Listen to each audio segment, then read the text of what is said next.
போன எபிசோட்லப்பா மகாபாரத போரை வந்து முருகன் வந்து முன்னின்று முடிச்சு வச்சார் அப்படின்றத பார்த்தோம். அந்த போரில் வந்து ஒரு நாள் வந்து போருக்கு விடுமுறை விடுறாங்க அப்படின்ற மாதிரி அது வந்து வியாச மகாபாரதத்துலேயே இருக்குது அப்படின்ற மாதிரி சொல்லியிருக்கீங்க. அந்த ஒரு நாள் விடுமுறை அப்போ வந்து பாண்டவர்கள் எல்லோரும் பார்த்திங்கன்னா வந்து லிங்கத்தை வந்து வழிபட்டிருக்காங்க. அந்த ஒரு நாள் எதுக்காக லீவ் விட்டாங்க, அதை விடுமுறை விட்டாங்க அப்படின்றது அது என்ன? அந்த அன்னைக்கு ஒரு நாள் வந்து வழிபாடு எவ்வளோ முக்கியமானதா? எதற்காக வந்து இந்த லிங்கத்தை வந்து போரே வந்து ஒரு நாள் நிறுத்திட்டு லிங்கத்தை வழிபடுறாங்கன்னாக்கா அதில் ஏதோ ஒரு முக்கியத்துவம் ஒரு முக்கியமான நாளாக இருக்கு அப்படின்றது.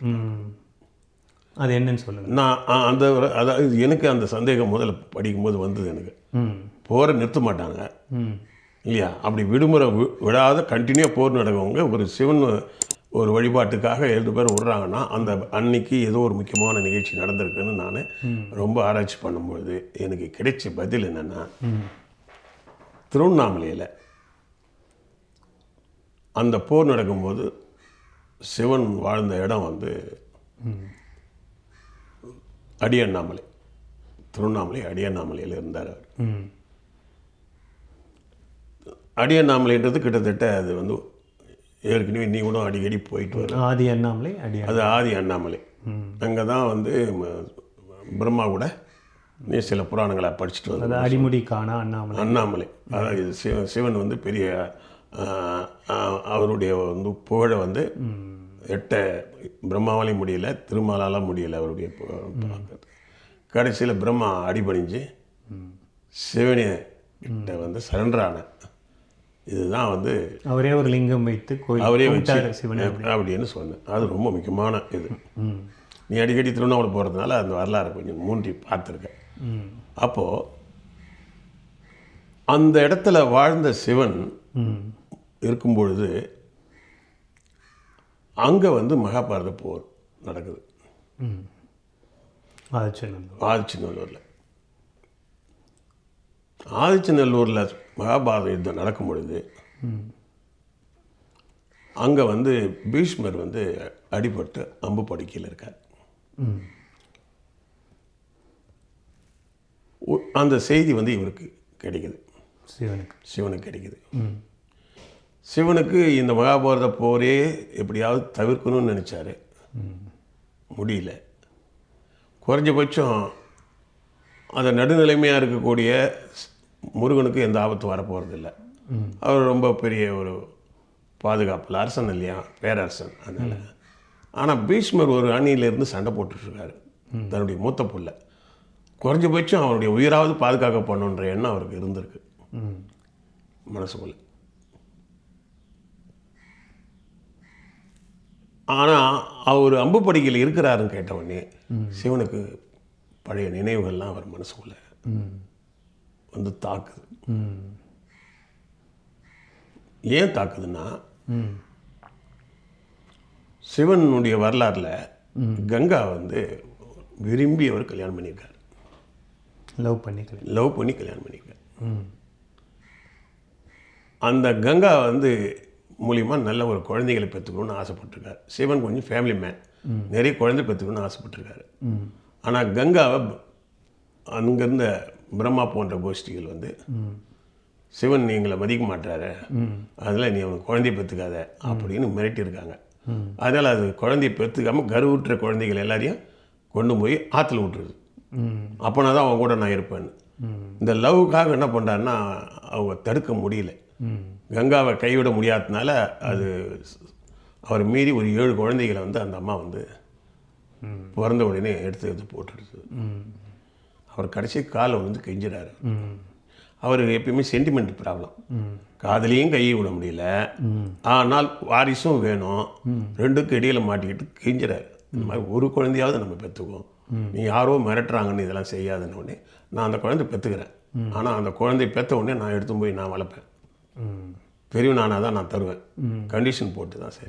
சரி பரவாயில்ல, எனக்கு ஒரு குழந்தை இருக்குதுன்னா அது இருக்கட்டும், நீ எங்கே வேணாலும் வளர்த்துக்க அப்படின்னு சொல்லி அதில் பிறந்தவர் தான் பீஷ்மர். இந்த பீஷ்மர் என்ற குழந்தைய கொண்டு போய் என்ன பண்ணுதுன்னா, கொண்டு போய் வசிஷ்டர் போன்ற, அதாவது பிரம்மா கிட்ட ஒப்படைச்சி பிரம்மா வசிஷ்டர்கிட்ட கொடுத்து நீ வேலைன்றார். அவங்க நோக்கம் என்னன்னா சிவன் மாதிரியே வந்து ஆன்டி பிராமின் மாதிரி எதிர்க்கிற ஒரு ஆளாக வந்துடக்கூடாது பீஷ்மர். சிவன் வாரிசுக்கு அந்த ரத்தம் இருக்கும். ஒரு பிராமண குருகுலத்தில் வளர்த்துட்டோம்னா அவன் அட்லீஸ்ட் அந்த வீரத்தை நமக்கு சாதகமாக பயன்படுத்திக்கலாம். பிராமணனுக்கு எதிரியாக வேணாம். சிவனுக்கு ஒரு குழந்தை பிறந்த மாதிரி இருந்துட்டு போயிட்டோம் அப்படின்னு எடுத்து முதலே ஒரு அவங்க ஸ்கூலில் அவங்க கான்வெண்ட்டில் வளர்க்குறாங்க. சின்ன வயசுலேயே வளர்க்கும் போது சென்டிமெண்ட் ஆகிடுவானுங்க அப்படின்னு அவங்க பண்ணுறாங்க. இவருக்கு மனசுக்குள்ளே ஒரு சின்ன வேதனை ஓடிட்டே இருக்கு. அது கூட குழந்தை பெற்று எடுத்துக்கிட்டு அதுக்கப்புறம் கங்கா பிரிஞ்சு போயிடுது. போயிட்டு பிறகு அவருக்கு என்ன ஆகி போச்சுன்னா ஏதோ திட்டமிட்டு நம்மளை பிரிக்கிறாங்க அப்படின்னு கோவத்தினால அவர் என்ன பண்ணுறாருன்னா இவங்களுக்கு நம்ம யாருன்னு காமிக்கணும்னு நினைக்கிறது. சிவனுக்கு 2 ஆங்கிள் உண்டு. சென்டிமெண்ட்லேயும் உச்சமானவர், போர் குணம் ரொம்ப உச்சம், உக்ரன். அவர் கோவம் வந்துட்டு அவனுக்கு தடுக்க முடியாது. பெருங்கோபம். ஒன்று காலில் விழுவார், இல்லைன்னா தலையில் எட்டி வச்சுருவார். பேரன்பு இல்லைன்னா பெருங்கோபம் 2 அவருக்கு உண்டு. கோபம் அவருக்கு அதிகமாகி போகுது. உடனே என்ன பண்ணிட்டார், பெத்த பிள்ளையும் பார்க்க முடியல, காதலிச்ச கங்காவும் நம்ம சந்தையை பேசிவிட்டானுங்களே அப்படின்ட்டு நேராக போய் இவனுங்களை காலி பண்ணலாமான்னு நினைக்கிறார். அப்படி எப்படி பண்ணலாம் அப்படின்னு நினைக்கும்போது அவங்க வந்து நாட்டிய இதுவெல்லாம் வச்சுருக்கானுங்க. யார் பிரம்மா அந்த குரூப்பு ரம்பா ஊர்வசி மேனகெல்லாம் வச்சுருக்கானுங்க. அது உள்ளே போய் என்ன பண்ணுறாருன்னா நான் யாருன்னு காமிக்கிறான்னு நாட்டியம் கற்றுக்கிறாரு. கற்றுக்கிட்டு டான்ஸ் கீன்ஸ் எல்லாம் பிரமாதமாக கற்றுக்கிட்டு அந்த இடத்துல வந்து ஒரு பொண்ணு சந்திக்கிறார். அது யாருன்னா பிரம்மானுடைய பேத்தி தக்ஷன் பொண்ணு பார்வதியை சந்திக்கிறார். அது வந்து கிட்டத்தட்ட வந்து இந்த கான்வென்ட் பிராமண கான்வென்ட் மாதிரி அது அதில் சந்திக்கிறார். அந்த பொண்ணுக்கு நான் பிராமணன் நல்லா ஆடுறானே, வீரியமாக ஆடுறானே, இவன் டான்ஸில் பக்கவாகிறானேன்ட்டு அவன் மேலே அது ஒரு விருப்பம் வருது. ஆனால் அவன் என்ன சொல்கிறான், சிவன் எங்கள் பேச்சு கேட்டு வருணாசிரமத்தை நாங்கள் நிலநிறுத்தணும், அதுக்கு தடையாக இருக்கிறான், அதனால் நீ வந்து பண்ணக்கூடாதுன்னு அதை ஆட்டம் காட்டுறானு. காட்டிட்டு அவர் கொண்டு வந்து இந்த ஊரில் நம்ம சவுத்தில் இருக்கக்கூடிய இவன் இருக்கான் இல்லையா நம்ம சூரபதுமை, அவனுக்கு கொடுக்கலான்னு பிளான் பண்ணுறாங்க. பார்வதி கொடுத்தா சவுத்து நார்த்து இணைச்சி நம்ம பண்ணலாம் அப்படின்னு. சூரபதுமன்னு வந்துட்டாங்க. மேரேஜுக்கு எல்லாம் வந்துச்சு. மேரேஜ் எல்லாம் ஃபிக்ஸ் பண்ணிட்டார். முதல்ல ஓடி போய் கல்யாணம் பண்ணிக்கிறது சிவனும் பார்வதியும் தான் ஃபஸ்ட்டு உதாரணம். லவர் அவங்க. அதனால் அது வந்து சர்றர் திருமண ஏற்பாடெல்லாம் பண்ண பிறகு உள்ளே போய் கல்யாணம் பண்ணி கடத்தி போய் கல்யாணம் பண்ணிட்டேன். அங்கே கிட்ட நெருங்க முடியல யாராலையும். அடி பின்னிற மலைவாழ் மக்கள் எல்லாம் அவர் தான் இந்த மலைப்பகுதியில் இருக்கிற கொரிலா வாரில் அவர் எக்ஸ்பர்ட்டு. ஒன்றும் நெருங்க முடியல. அந்த சண்டையினால் அந்த பொண்ணை கல்யாணம் பண்ண சண்டையில் கிட்டத்தட்ட வடநாட்டிலே வந்து அவங்க பிரம்மா இருக்க முடியாத சூழ்நிலை. அடித்து துரத்தி விடுறாரு. அவங்க இவங்களை எப்படியே துரத்திடலான்னு பார்க்குறாங்க. ஆனால் இவர் அடித்து துரத்தி விடுறாரு. துரத்தி காசி நாட்டுக்கு தலைவராகவே ஆயிடுறாரு. ஒரு காதல் வந்து அவர் வந்து என்ன பண்ணுதுன்னா மிகப்பெரிய போராளியாக மாற்றியது. ப்ரூவ் பண்ணி காமிங்க. காதலுக்காக நான் என்ன வேணாலும் செய்ய தயார்னு இறங்கி அடிச்சதில் துண்டக்கானம் துணியங்கானன்னு இவங்களாம் ஓடி வந்துடுறாங்க. சவுத்துக்கு ஓடியாந்து அந்த காதலை அக்செப்ட் பண்ணியிருந்தாருன்னா அவரை விட்டுருப்பார் போனால் போதும். இவங்க பண்ணாதனால இங்கே வந்துடுறேன். இவங்க வந்து இங்கே தட்சன் வச்சு யாகம் ஒன்று நடத்துகிறாங்க. என்னன்னா தட்சனை வந்து தான் பிள்ளைய வந்து நாட்டில் போய் அவன்கிட்ட மோதி எதுவும் வேணாயா, அது திருமால் சொல்லியிருப்பார். வடநாட்டில் போய் அவன்கிட்ட மோதி எல்லாம் பண்ண வேணாம், இங்கே உன் பையனை வந்து ஆக்கி விட்டுரு இல்லையா, சவுத்து தெற்கில் விட்டுருன்னா அவனுக்கு பேர் தட்சன்னு பேர் வைக்கிறாங்க. தென்னவன் அப்படின்னு பேர் வச்சு தட்சிண பிரதேஷ். ஏன்னா அது ஏதோ பொண்ணு தான் நான் கல்யாணம் பண்ணிக்கிறான், அது மாப்பிள்ளைக்குன்னு விட்டுரு, இது பொண்ணுக்குன்னு வச்சுக்கணும் போட்டு தட்சிண யாகம் பண்ணுறாங்க. யாகம் பண்ணும்போது பார்வதிக்கு என்னன்னாக்கா நமக்கு வந்து ஒரு மாப்பிள்ளை மூத்த பையன் அவனுக்கு ஒரு மரியாதை கொடுக்கலையே. மூத்த மாப்பிள்ளைக்கு வந்து மரியாதை கொடுக்கறதுன்றது ஒரு மரபு இருக்குது. மாப்பிள்ளைக்கு தான் முத பத்திரிக்கை வைப்பாங்க. நீ வைக்கவே கூடாது தானே நடத்துகிறானே, வீட்டுக்காருக்கு மரியாதை இல்லையே அப்படின்னு அந்த அம்மா என்ன பண்ணுறாங்கன்னா இது வந்து கொயம்பூசி விட்டுருவானுங்க எல்லாம் இல்லையா. அவர் சிவனுக்கு கொஞ்சம் பின்னாடி ஆள் இருப்பாங்கள்ல, பண்ணி விட்டானுங்க எல்லாம். அவர் சொன்னார் எனக்கு மரியாதை தான் நான் எதிர்பார்க்குறேன், எனக்கு மரியாதை இல்லைன்னா நான் வந்து யாகம் நடக்காதுன்ட்டு கோபமாக படையெல்லாம் திரட்டிக்கிட்டு நேராக இங்கே வந்துடுறாரு. இந்த இடம் எங்கன்னாக்கா திருவண்ணாமலைக்கு பக்கத்தில் இருக்கக்கூடிய இந்த மலை, அந்த மலை உச்ச பெரிய மலை ஒன்று இருக்குது. அந்த மலையில் வந்து தங்கியிருக்காரு அவர். அங்கே வந்து தங்கும்போது இந்த அம்மா என்ன சொல்கிறாங்க, படைகள்லாம் அப்படியே வைங்க, சண்டைலாம் வேணாம், நான் போய் எங்கள் அப்பாட்ட பேசி பர்வதமலை அது பார்வதி மலை ஓகே. அதாவது பர்வதமலைன்றது பார்வதி மலை. அந்த மலையாண்ட எல்லாரையும் ஸ்டாப் பண்ணிவிட்டு நாம் எங்கள் அப்பாட்ட பேசிட்டு வர்றது. உனக்கு என்ன பதில் சொல்ல போகிறார் அவர்? அவர்லாம் வந்து அடிவதிக்கு தான் பதில் சொல்லுவாங்க அப்படின்னு அவர் பிசிஜ் ப்ராப்ளம் ஆகி விட்டாங்க, விட்டானுங்க எல்லாம். உடனே இவன் என்ன பண்ண, இந்த அம்மா போச்சு, நான் போய் சமாதானப்படுத்த முடியும் நம்பிக்கையில் போச்சு. அங்கே போய் சமாதானப்படுத்த போகும்போது பிரம்மா ஒரு கால்குலேஷன் போடுறான். இப்போ நம்ம வந்து பொண்ணுக்காக வந்து பேத்திக்காக நம்ம அவரை கூப்பிட்டுட்டோம்னா அவர் ஜெயிச்ச மாதிரி ஆகிடும். ஏதோ அவர் இந்தியா பூரா தலைவராகவும் நாம் ஏதோ சவுத்து மாதிரி ஆகிடும். சிவனுக்கு ஒரு வீக்னஸ் இருக்குது. என்னென்னா பொம்பளை வீக்னஸ்னால் மனைவிக்காக உயிரை கூட கொடுப்பான். அவன் லவ் ஆகிடுவான். அவர் மனைவியை வந்து ஒரு பொருளாக நினைக்க மாட்டான், மனைவியை வந்து தான் உயிராக நினைப்பான். கங்காவிலேயே வந்து மென்டல் ஆனான். 7 குழந்தைய தூக்கி நம்ம ஆற்றுல பேசும்போதெல்லாம் கூட காலில் வந்து கெஞ்சினான ஒழிய கங்காவை காலி பண்ணலாம் இல்லையா? அந்த மாதிரி ஒரு பெண்கள் செயலில் கொஞ்சம் இறக்கம் உள்ளவன். இப்போ நாம் இந்த நேரத்தில் பார்வதியை வந்து க்ளோஸ் பண்ணிட்டுன்னு வச்சுக்கோ, மென்டல் ஆகிடும்.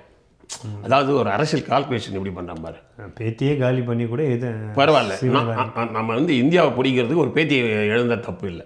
அவங்க தான் சொல்லுவாங்க 100 பேரை காப்பாற்ற 5 பேரை காப்பாற்ற பலி கொடுக்கலாம், 5 பேரை காப்பாற்ற ஒத்தனை பலி கொடுக்கலாம். அந்த மாதிரி அவங்க என்ன பண்ண பிளான் பண்ணி ரொம்ப மிகப்பெரிய மூலவாளி, எதிர்த்து சண்டை போட்டு அவனை ஜெயிக்க முடியாது. அதனால் சென்டிமெண்ட்டில் காலி பண்ணணும் அப்படின்ட்டு பார்வதி தீயில தள்ளி விட்டான். இப்போ இந்த பார்வதி சத்தி வந்து தீயில இறந்தது தான் அந்த ஆணவ கொலைலாம் சொல்கிறாங்களே. இந்த சிவன் ஒரு இனம், பிரம்மா ஒரு இனம், இந்த 2 இனம் கலப்பு ஆகக்கூடாதுன்ற ஒரு வரதான் ஆணவ கொலை. அதில் வந்த ஆணவ கொலை தான் சத்தியோட கொலை தான். கரெக்ட். முதல் ஆணவ கொலை உண்மை அதுதான். சாதி 2 இனம் கலந்துடக்கூடாதுன்றதுக்காக பண்ணுற விஷயம்.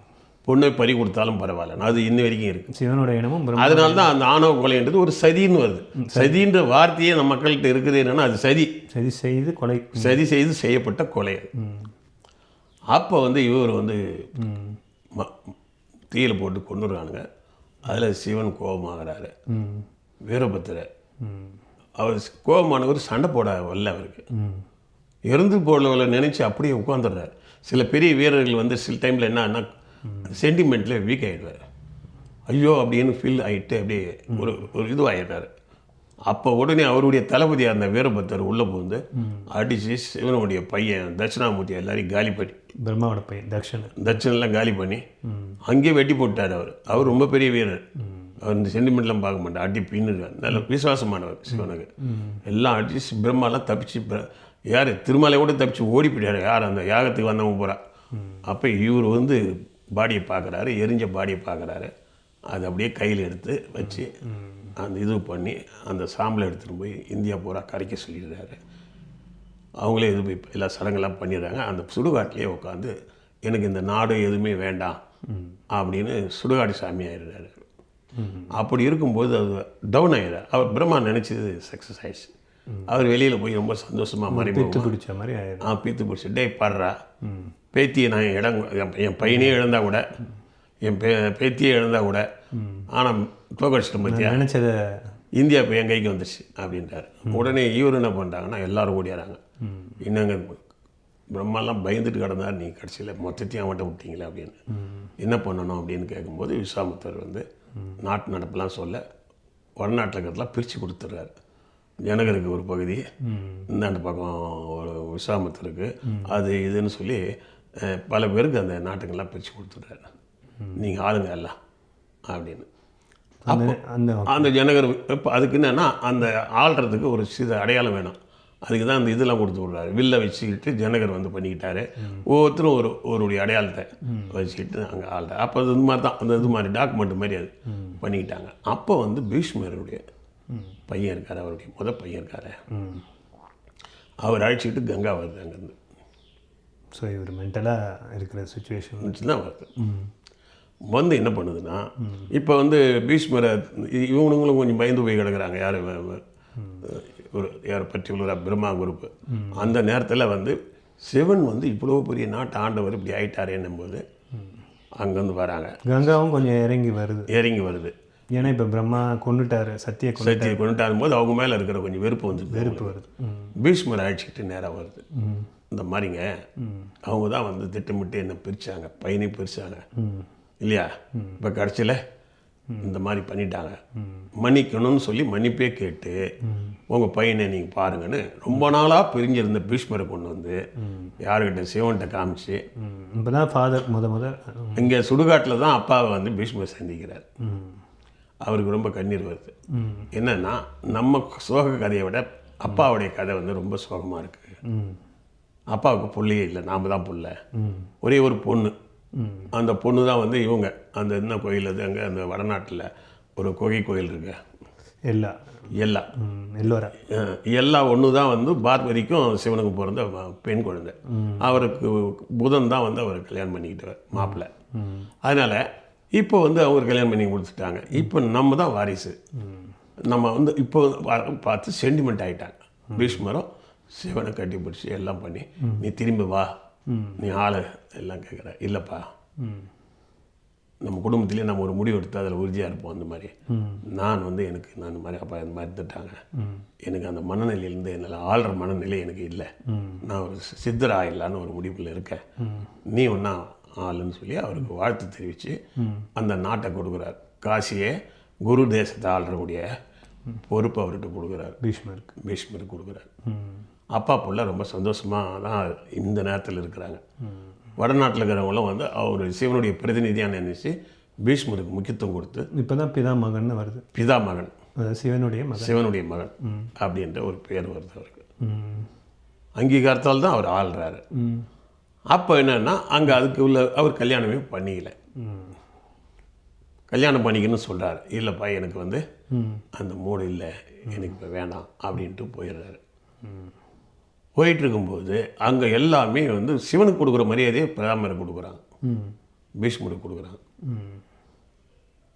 அவர் வந்து கல்யாணம் பண்ணிக்காதனால மீதி மற்றவங்களெல்லாம் வந்து அந்த அடுத்த கட்ட வியாசருக்கு பிறந்த அந்த இவங்களாம் இருக்காங்க இல்லையா, அவங்களுக்கு கௌரவர் பாண்டவர்கள் அவங்களெல்லாம் வந்து ஒரு தாத்தாவாக இருந்து அவங்களாம் வளர்த்து எல்லா வேலையும் அவர் பொறுப்பு பண்ணுறாரு.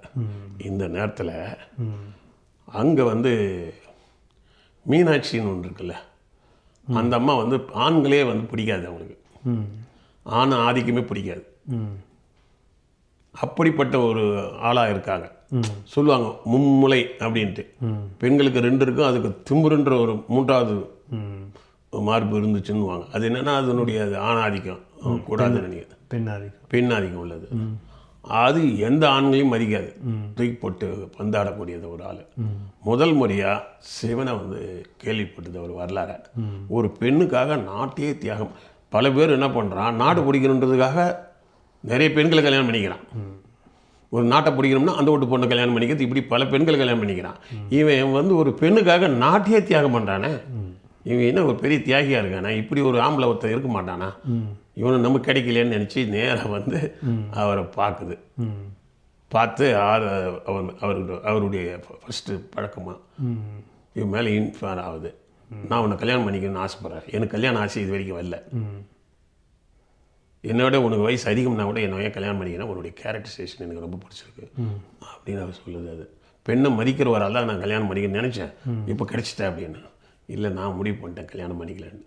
உடனே நான் ஒன்று தான் கல்யாணம் பண்ணிக்கணும். அந்த போல போய் அந்த குமரி முனை இருக்க பாறை இருக்குல்ல, அதில் போய் நின்றுக்கிட்டு ஒத்த காலையே வெயிலில் தவம் இருக்குது. மறுபடியும் வந்து இது தொடர்ந்து இருக்குது. ஆக்சுவலாக கன்னியாகுமரி பாறையில் வந்து கன்னியாகுமரிக்கு தான் வந்து பெரிய சேலம் இருக்கணும் விவேகானந்தரோட. ஏன்னா அது ஒரு பெரிய வரலாறு, உலக வரலாறு. அது உலகமே திரும்பி பார்க்குற ஒரு நிகழ்ச்சி அது. அப்புறம் அந்த பொண்ணு நடா சுடப்பாறையில் ஒரு பொண்ணு நமக்காக தவமே இருக்கிறான்னு எல்லாமே திரும்பி பார்க்குறாங்க. ஒத்த காலில் நின்னா கூட கொடுக்க மாட்டேன்னு எல்லாம் பேசுகிறானுங்களே வாழ்க்கையில், பேச்சில். நீ இன்னும் ஒத்த காலில் நின்னாலும் இந்த பழக்கமே எங்கே வருது? மீனாட்சி ஒத்த காலில் நின்று ஒரு காரியத்தை சாதிச்சு சிவனை அடையணும். அப்புறம் எல்லாம் சேர்ந்து சிவன்ட்டு சொல்லும்போது சிவனுக்கே ஒரு இறக்கம் வருது. நான் கல்யாணம் பண்ணிக்கலாம் பண்ணுறேன், ஆனால் என் பையன் பீஷ்மர் கல்யாணம் பண்ணிக்காமல் இருக்கான், மூத்த பையன், அவனுக்கு கல்யாணம் பண்ணி வச்சுட்டு இது பண்ணலாம் அப்படின்னு தகவல் தோழி அனுப்பிச்சு பீஷ்மரை வர சொல்கிறான். இப்போ அந்த பீஷ்மரை சுற்றி இருக்கிற கூட்டங்களில் வந்து அதிகமாக வந்து ஆரிய ஆச்சாரிகள் யார் வசிஷ்டர், வசிஷ்டர், வியாசர், வியாசர், துரோணர், அவங்க பிரம்மா எல்லாமே இருக்காங்க. அவங்க என்ன நினைக்கிறாங்கன்னா சிவனை அழிக்கணும், சிவனுடைய வம்சாவழி பீஷ்மோட முடிஞ்சிடணும், சிவனோட வம்சாவழி பின்னாடி வரக்கூடாது. அதை நேரடியாக சொன்னால் பீஷ்மர் ஒத்துக்க மாட்டார். மறைமுகமாக நீலாம் வந்து தியாகி அப்படி இப்படின்னு அவருக்கு தியாகி பட்டெல்லாம் கொடுத்து அவரை வந்து மைண்டை கரெக்ட் பண்ணி கடைசியில் அவர் கல்யாணமே அவருக்கே பண்ணிக்க வேணான்னு நினைக்கிறேன்.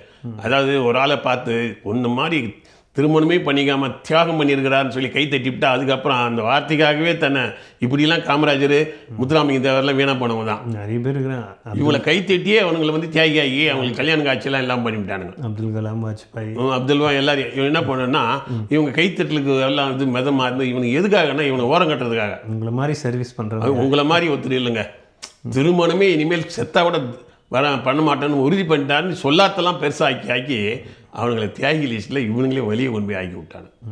அது அந்த மாதிரி ஒன்று கொண்டு போய் அவனை தள்ளி விட்டாங்க.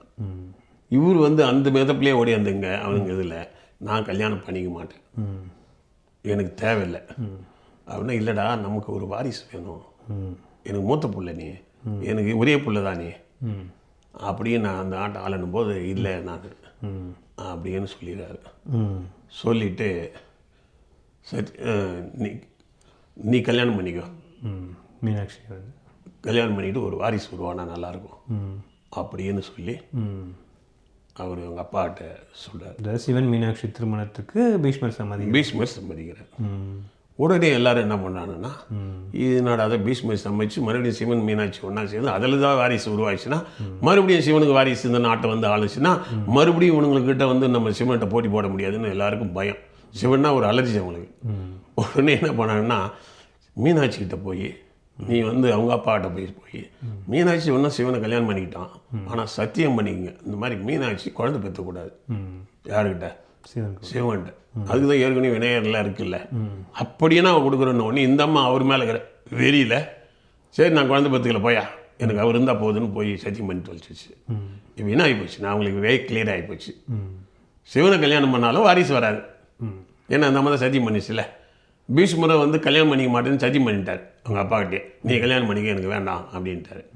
இப்போது ஏதோ ஒரு வகையில் சிவனுக்கு வந்து வாரிசு இந்த நாட்களில் ஆளப்படாது. பீஷ்மரோட அந்த கதை முடிஞ்சுன்னு நினச்சிட்டாங்க. அப்புறம் எல்லாம் வந்த உடனே என்னென்னா இதில் விஸ்வாமித்திரருடைய திருமாலுடைய பங்கு ஒரு மிகப்பெரிய பங்கு. இவனுங்க பெரிய சூது பண்ணுறானுங்களே, நமக்கு அவருக்கு வாரிசு இருந்தது யார் திருமாலுக்கு, அது கொஞ்சம் அது அவர் மதுன்னு ஒருத்தர் இருந்து அவன் குடிகாரன் ஆக்கி விட்டானுங்க. அவர் வேணும்னே அவன் பிள்ளைய வந்து குடிகாரன் ஆக்கி அவர் திருமாலை காலி பண்ணிட்டான், மதுக்கடைவர்னு சொல்லிட்டு. அதனால் நம்ம பையனை தான் நம்ம கொஞ்சம் கண்ட்ரோலில் வச்சுக்காம விட்டு காலி ஆகி போச்சு. இப்போ இருக்கிறது ஒன்று நமக்கு சிவன் தான். அட்லீஸ்ட் சிவன் மூலிமா சிவன் கொஞ்சம் ஏஜியில் கம்மி அவர் திருமாலை விட, அதனால் ஒரு கல்யாணம் பண்ணி அது மூலிமா ஏதாவது ஒன்று வந்துச்சுன்னா நல்லா இருக்குன்னு இவரே போய் பொண்ணு பார்த்து ஐயப்பண்ணாங்க. அது பந்தல மகாராஜாக்கிட்ட போய் பேசி ஒரு குழந்தை மட்டும் பெற்று கொடுத்துருங்க, அதை நாங்கள் வச்சு வளர்த்து டெவலப் பண்ணி பாண்டிய நாட்டினுடைய இந்தியாவுக்கே தலைவராக நம்ம கொண்டு வந்துடலாம். அவருக்கு வந்து அங்கே என்ன பந்தல மகாராஜா ஒரு தமிழன், இந்தியா பூரா அப்போ இருந்தது தமிழர்கள் தான். திருமால் வந்து பச்சை தமிழன், காமராஜர் சொல்கிறாங்களே அந்த மாதிரி அவர். அதனால் பச்சை தமிழனை ஒருத்தனை உள்ளே கொண்டு வந்துடணும்னு பிளான் பண்ணிட்டார். கொண்டு வந்து எல்லாம் பண்ணான். பிரம்மா வந்து பார்த்தான், என்னடா அது மறுபடியும் ஏதோ ஒன்று பண்ணி உள்ளே கொண்டு வரானுங்களே.